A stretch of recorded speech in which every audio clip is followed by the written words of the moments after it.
नमस्कार दोस्तों। मैं आपका दोस्त और किताबों का दीवाना लवनीश एक बार फिर से लेकर आया हूँ एक और बेहतरीन किताब का रिव्यू। आज हम बात करेंगे इकिगाई के बारे में, जो जापान की एक बहुत प्रसिद्ध किताब है। इकिगाई का मतलब होता है जीवन का उद्देश्य या वो कारण जिससे आपको सुबह उठने की प्रेरणा मिलती है। हम हर एक चैप्टर को विस्तार से समझेंगे, साथ ही कुछ मज़ेदार किस्सों और लाइफ हैक्स को भी जानेंगे जो आपकी ज़िंदगी को बेहतर बना सकता है। क्या आपने कभी सोचा है कि कुछ लोग 100 साल से भी ज़्यादा क्यों जीते हैं, वो भी खुश और एनर्जेटिक रहते हुए? आइए आज हम Ikigai the Japanese secret to a long and happy life किताब की परतें खोलेंगे। इसका हर चैप्टर ना सिर्फ लंबी उम्र का राज बताता है, बल्कि जापानी ज़िंदगी की गहराई सिखाता है और बताता है कि सचमुच जीना किसे कहते हैं। लेकिन इससे पहले अगर आप हमारे चैनल किताब कहे कहानी पर नए हैं तो लाइक कीजिए, सब्सक्राइब करना ना भूलें ताकि आप ऐसी और किताबों के रिव्यूज़ पा सकें। आपका सबसे पसंदीदा काम क्या है जो सुबह उठने की सबसे बड़ी वजह बन जाता है? कमेंट में ज़रूर बताएं। अब शुरू करते हैं इकिगाई किताब का रिव्यू। इकिगाई क्या है? इकिगाई शब्द सुनते ही जापानी ओकिनावा द्वीप की छवि आंखों में आ जाती है, जहां दुनिया में सबसे अधिक शतायु लोग रहते हैं। इकिगाई का मतलब है जीवित रहने की वजह, वो जुनून, वो काम, वो रिश्ते या उद्देश्य जो हर दिन को अर्थ देते हैं। इस चैप्टर में लेखक ने वैज्ञानिक रिसर्च से बताया है कि अपना मामला ढूंढना कैसे जिंदगी को पॉजिटिव बनाता है। किताब का पहला चैप्टर हमें बताता है कि इकिगाई वास्तव में क्या है। जापान में लोग मानते हैं कि अगर आपके पास इकिगाई है तो जीवन में खुशी और संतुष्टि अपने आप आ जाती है। इसका मतलब है आपको अपने जीवन का उद्देश्य ढूंढना होगा। हमारे जीवन में कई बार ऐसा होता है कि हम खो जाते हैं। हमें यह नहीं पता होता कि हम किस दिशा में जा रहे हैं। लेकिन जैसे जापानी लोग कहते हैं, अगर आपको इकिगाई मिल जाए तो आप खुश रह सकते हैं।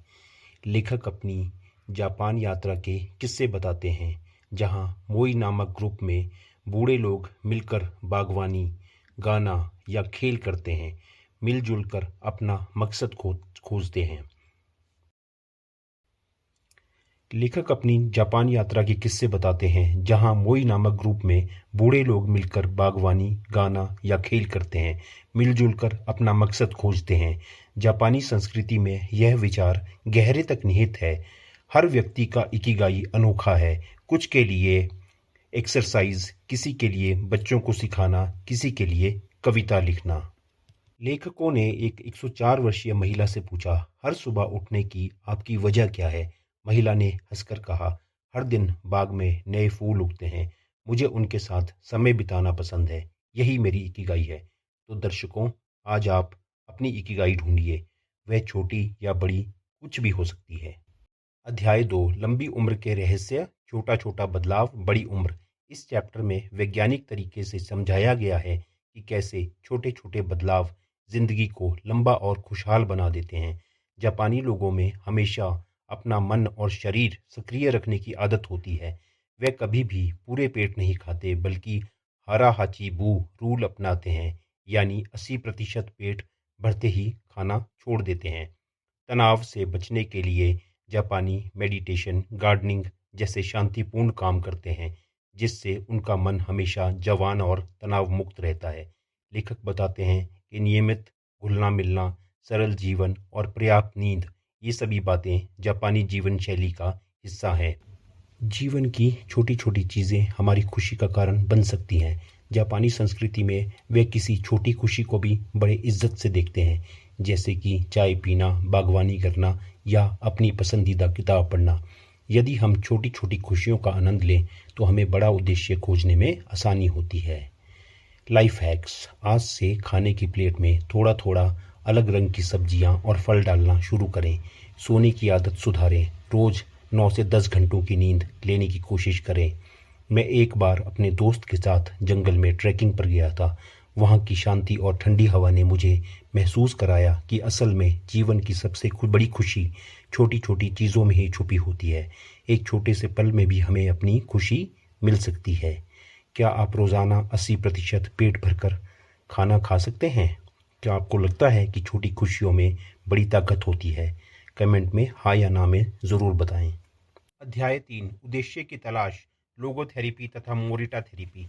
इकिगाई पाने की यात्रा में लोगोथेरेपी और मोरिटा थेरेपी बेहद रोचक और गहराई भरा विषय है। लोगोथेरेपी कहती है हर जीवन का कोई ना कोई अर्थ होता है, बस उसे खोजने की ज़रूरत है। जब कोई निराश होता है तो चिकित्सक उसे उस पल में जीवन का अर्थ महसूस करवाता है। इससे उसकी सोच और ऊर्जा दोनों बदल जाती है। मोरिटा थेरेपी जापान में विकसित हुई, जो सिखाती है अपनी भावनाओं को रोके बिना स्वीकारना और सिर्फ अपने काम पर ध्यान देना। जैसे बगीचे की निराई करते वक्त दिमाग सिर्फ फूल पौधों में लगा रहता है, बाकी परेशानियां कम हो जाती हैं। लेखक यह बात करता है कि हम अपने जीवन का उद्देश्य कैसे ढूंढ सकते हैं। अपने पैशन को पहचानना ज़रूरी है।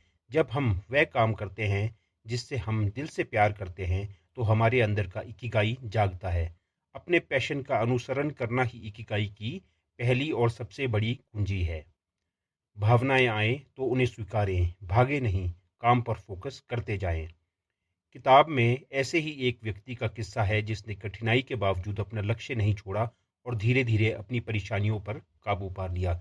एक बार मैं लेखक से मिला जिसने अपनी नौकरी छोड़ दी और लेखन शुरू किया।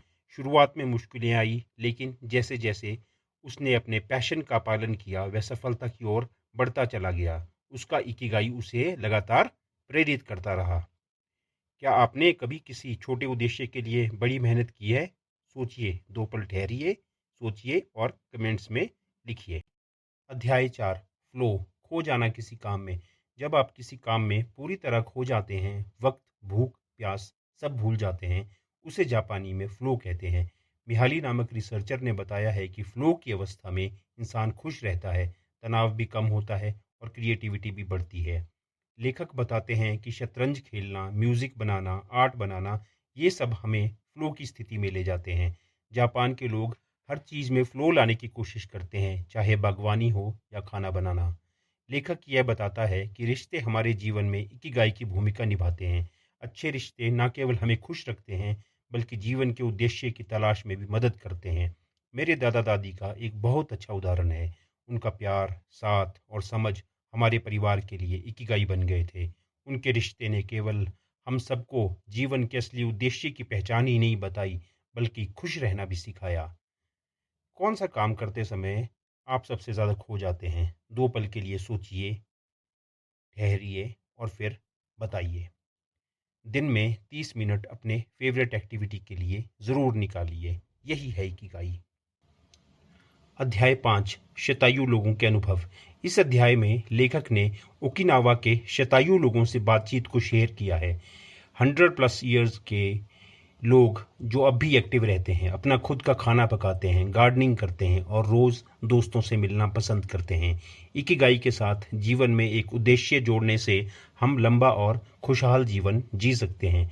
जापान के ओकिनावा द्वीप के लोग 100 साल से ऊपर जीते हैं और इसका कारण है उनका इकिगाई। उनके मुताबिक खुशी का सबसे बड़ा राज है चिंता छोड़ो, हर दिन हंसो, हमेशा दोस्तों के बीच रहो और तीव्रता से नहीं बल्कि इत्मीनान से जियो। मिकाओ ओकावा 117 वर्ष के हैं। उनका कहना है हर दिन एक छोटा सा लक्ष्य, जैसे बगीचे में नया पौधा लगाना, मेरी ज़िंदगी की सबसे बड़ी खुशी है। चर्चा करें कि कैसे बूढ़े लोग तकनीक नहीं बल्कि बातचीत और सहभागिता से खुश रहते हैं। अध्याय 6, ओगिमी और जापानी परंपराएं। ओगिमी गांव का उदाहरण देते हुए लेखक ने समझाया है कि सामुदायिक सहायता, त्योहार और धार्मिकता, इन सब का बड़ा रोल है। यहाँ के लोगों के लिए मोई ग्रुप, सामूहिक नाश्ता या शाम की गपशप दोस्ती और सहयोग का एहसास कराती है। इस चैप्टर में हमें फ्लो की अवधारणा के बारे में बताया गया है। फ्लो का मतलब है जब आप किसी कार्य में पूरी तरह से खो जाते हैं और समय का पता भी नहीं चलता। जब हम किसी चीज़ में पूरी तरह से डूब जाते हैं तो वही पल होता है जब हमें इकिगाई का एहसास होता है। मुझे याद है जब मैं लिखने में डूबा होता था तो घंटों तक मैं इस संसार से बेखबर हो जाता था। मैं बस लिखने में खो जाता था और यह वही समय था जब मैंने महसूस किया कि यह मेरा इकिगाई है। तो फ्लो वह क्षण है जब आपका काम और जीवन पूरी तरह से एक साथ जुड़ जाते हैं। क्या कभी आपने अपने काम में फ्लो महसूस किया है? क्या ऐसा होता है जब आप किसी चीज़ में खो जाते हैं और समय का पता नहीं चलता? हमसे कमेंट्स में ज़रूर शेयर करें। अध्याय 7 इकिगाई डाइट, खाने की जापानी कला। अगला चैप्टर फूड पर है। ओकिनावा का 80% रूल, रंग बिरंगे फल सब्जियां, मिनिमम प्रोसेस्ड फूड और संतुलन। उनके आहार में टोफू, सोया, ग्रीन टी, फलों का जूस और बहुत कम चीनी होती है। यह चैप्टर हमें यह बताता है कि अच्छे स्वास्थ्य का हमारा इकिगाई से गहरा संबंध है। अगर हम शारीरिक और मानसिक रूप से स्वस्थ नहीं हैं तो जीवन का उद्देश्य पूरी तरह से महसूस नहीं कर सकते। यह चैप्टर इस बात पर जोर देता है कि हमें हर रोज़ अपनी सेहत का ख्याल रखना चाहिए ताकि हम अपने उद्देश्य को सही से जी सकें। मेरे एक पुराने दोस्त ने कभी नहीं सोचा था कि उसकी सेहत उसकी सफलता में रुकावट बन सकती है। वह हमेशा काम में डूबा रहता था, लेकिन जब उसने अपने स्वास्थ्य पर ध्यान देना शुरू किया तब उसे अपने जीवन का उद्देश्य भी सही से समझ आया। अब वह पहले से ज़्यादा खुश और संतुष्ट है। स्वस्थ शरीर ही जीवन का सबसे बड़ा उपहार है, क्योंकि बिना स्वास्थ्य के हम अपने इकिगाई का पालन नहीं कर सकते। तो आज आप अपने खाने में कौन सी नई सब्जी डालेंगे? आइडिया नीचे कमेंट्स में दीजिए।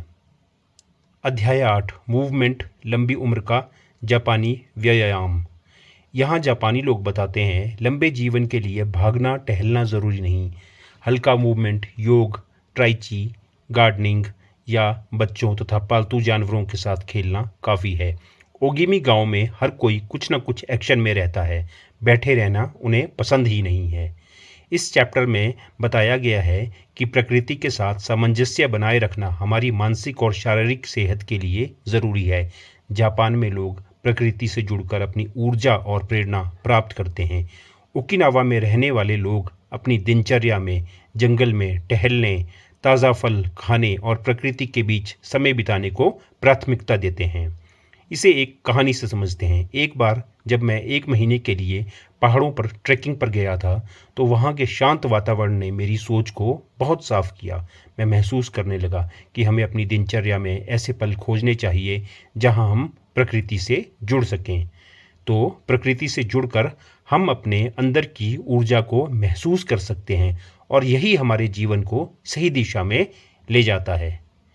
तो क्या आपको लगता है कि प्रकृति के साथ समय बिताना हमारे जीवन को बेहतर बना सकता है? कमेंट्स में अपनी राय ज़रूर बताएं। अध्याय 9 लचीलापन, वाबी सबी और एंटी फ्रेजिलिटी, मुश्किलें अपनाओ टूटो नहीं। यह सेक्शन बताता है हर चीज़ में सुंदरता ढूंढना, वाबी सबी यानी अधूरेपन और सादगी में भी आनंद। लेखक बताते हैं एंटी फ्रेजिलिटी कोई भी झटका इंसान को कमज़ोर नहीं बल्कि मजबूत बनाता है, अगर नज़रिया सही हो। इस चैप्टर में लेखक हमें यह सिखाता है कि इकिगाई पाने के लिए हमें लचीलापन और संघर्ष की शक्ति को समझना पड़ेगा। जीवन में हमें कई बार कठिनाइयों का सामना करना पड़ता है, लेकिन अगर हम संघर्ष से हार ना माने तो हमारा इकिगाई हमें सफल बनाकर ही छोड़ेगा।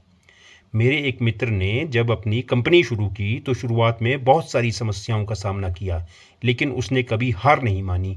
वह अपनी परेशानियों से कुछ सीखता रहा, आगे बढ़ता रहा। आज वह एक सफल उद्यमी है और उसकी सफलता का राज उसका इकिगाई और संघर्ष था। एक सीनियर नागरिक ने बताया, बचपन में बहुत कुछ खोया पर हर बार सीखा और आगे बढ़े। इसी लचीलेपन ने उनकी उम्र बढ़ा दी। तो जिंदगी की मुश्किलों को स्वीकारिए, उनसे भागिए मत। यही जीवन का सबसे बड़ा लाइफ हैक है। इकिगाई हमें सिखाता है कि हमेशा एक्टिव रहो, रिटायर ना हो। धीरे धीरे चलो, आज के दिन का आनंद लो। 80% रूल को फॉलो करो। अच्छे दोस्त बनाओ, रोज़ एक्टिव रहो, मुस्कुराओ, आभार जताओ, प्रकृति से जुड़े रहो, पल में जियो, इस पल में जियो।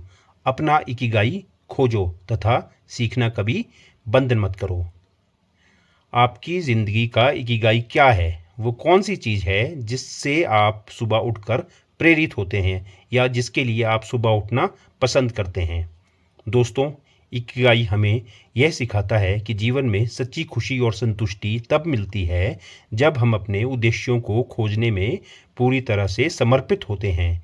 यह किताब हमें बताती है कि छोटे छोटे पल, स्वास्थ्य, प्रकृति और संघर्ष सभी को हमारे जीवन के उद्देश्यों में गहरा योगदान है। लेखक का कहना है इकिगाई न केवल हमारे जीवन को उद्देश्य देता है, बल्कि यह हमें जीवन के प्रत्येक पहलू को समझने और जीने की कला सिखाता है। तो दोस्तों, आज हमने इकिगाई के बारे में बहुत कुछ सीखा। अगर आपको यह वीडियो पसंद आया हो तो लाइक करें और इस ज्ञान को अपने दोस्तों के साथ शेयर करें। चैनल को सब्सक्राइब करें ताकि आप और किताबों के रिव्यूज़ के जान पाएँ, पढ़ पाएँ तथा प्रेरक बातें पा सकें। धन्यवाद।